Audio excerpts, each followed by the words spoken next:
All right, today we're going to take a look at how to get into Google Classroom and complete and turn in an assignment that requires you to sign into a separate Google app. So first thing to do is sign in to Google Classroom or open Google Classroom. If you're already signed in, it'll take you right there. If you're not signed in yet, it'll ask you for your username and password. Remember, your student's username is their full username, so the first name, first letter of the last name, last four of their student ID, followed by @kcpublicschools.org, so that entire email address, and their password is their 8-digit birthday. Once they've signed in successfully, they'll see the list of their classes, so go ahead and enter the class. Today I'm going to enter Miss Pruitt's second grade class, for example. You'll see the class stream, but if you want to do your classwork, bounce over to that center tab, which is in the bottom center that says classwork. Once you are there, you'll be able to see all of the assignments. For our example today, we're going to go down to our math assignment, make numbers 11 through 19. So click that to open it up. First thing you'll see here are your directions. So go ahead and read through those. And then at the bottom where it says your work, if you tap that, that'll open up kind of a new page here. That'll show you the work you have to do. If it was a link or anything along those lines, you'd see it. In this case, Mrs. Pruitt assigned us a Google slide deck to complete. I know it's assigned to me because it has my name on it, Joe Jarrett. So it's been assigned to you to do. So click on that to open it up.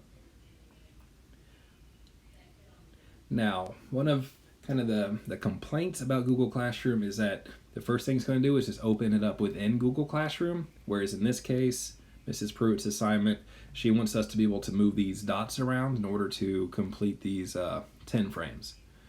So as you see here, well, you can't really see, but you could just imagine. I'm trying to move these dots around. I can't. It's moving the whole screen because at this point, I can't actually edit this assignment. Now, I could edit if I hit this pencil, but that's still not going to allow me to actually manipulate things. It really just allows me to mark stuff on top of it, and like you're editing a photo with an iPhone, so we don't want that either. The button we want to push to get to the actual Google Slides inside of the Google Slides app is this button in the top right corner, the square with the little arrow inside. Once I open that, that'll open up my Google Slides inside of the Google Slides app. From here, you have that normal Google Slides format set up here where I could go to each slide, do whatever I'm supposed to do on it. So we'll go ahead and bounce over to slide number 2 where those same dots were. As you can see, I've already practiced this a few times, but I can now move my dots, make a new dot, move the other dots around, do whatever I need to do to complete that assignment.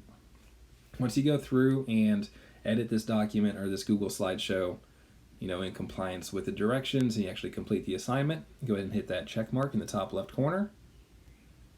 So I'm now done with my Google Slides, got them all marked up, and you see up in the very, very top left where it says Classroom, I now want to go back to Classroom so I can turn my assignment in.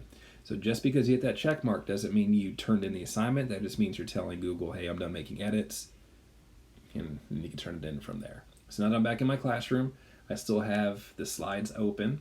So I want to X out of that, go back to my assignment page, which is right here. Now I am able to turn in my assignment by hitting the blue turn in button.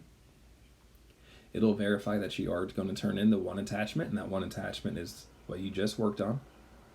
Turn in. And you should get a message in the bottom. There it is, assignment turned in. Now, if you turned it in accidentally, or if you figured out, hey, there's something else I wanted to do with that, you see there is an unsubmit button. You can hit unsubmit. And once you verify you want to unsubmit it, that'll allow you to open those slides back up and make any changes or edits that you need. Again, same thing. When you're ready to turn in for the final time, turn in, and then it's submitted. If you have any questions about that, please reach out to your child's teacher. They should be able to walk you through that process if you run into any snags. And definitely, if you ever open up an assignment, it's not quite doing what you think it needs to do, please reach out to that teacher and make sure it is being opened up correctly. Thank you.